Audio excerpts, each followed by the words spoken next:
28 जनवरी की सुबह एक हादसा होता है और उस हादसे में बारामती, जहां उनका मुख्य गढ़ था अजीत पवार का, जहां से सांसद हैं सुप्रिया सुले, वहां पर एक विमान हादसा होता है और हाईवे का जो रनवे है वहां का, बारामती का रनवे 11, उसके पास अचानक ही उनका प्लेन 8:45 पर क्रैश हो जाता है, जिसमें 6-7 लोगों की अन्य भी मौत हुई थी।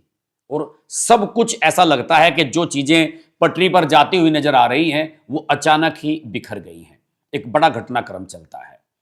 घटनाक्रम यह चलता है कि अब अजीत पवार की गैर हाजिरी में उनकी विरासत किसे मिलेगी, कैसे एनसीपी आगे बढ़ेगी, क्या दोनों धड़ों का विलय हो पाएगा, ये सारे सवाल उठने शुरू हो गए।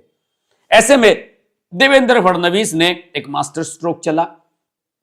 उन्होंने अमित शाह से बात की और सुनेत्रा पवार, जो उनकी विधवा हैं अजीत पवार की, उनको डिप्टी सीएम के रूप में मंत्रिमंडल में शामिल करने का फैसला लिया गया। और अजीत पवार की अंत्येष्टि होने के मुश्किल से 14-15 घंटे के भीतर ही सुनेत्रा पवार ने शपथ ले ली मुंबई में जाकर डिप्टी सीएम के रूप में। साथ ही साथ यह भी सुनिश्चित किया गया कि अजीत पवार की गैरहाजिरी में एनसीपी के राष्ट्रीय अध्यक्ष का दायित्व भी सुनेत्रा पवार के पास रहेगा। यानी कि विद इन फैमिली सब कुछ सेटल कर दिया गया।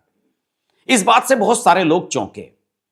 बहुत सारे लोग इसलिए भी चौंके क्योंकि उन सबको यह लग रहा था कि भाई अब शरद पवार और अजीत पवार का धड़ा जब एक होगा तो मुख्य रूप से कमान फिर से शरद पवार के हाथ में आ जाएगी, क्योंकि वो घर के बुजुर्ग हैं और अजीत पवार बिल्कुल फैमिली मैन थे और उन्हें लगता था कि वो अपने चाचा जी के साथ जो भी अब तक हुआ वो गलत नहीं करना चाहते और पूरे परिवार को एक करना चाहते थे, फिर से एक ताकत के रूप में उभरना चाहते थे।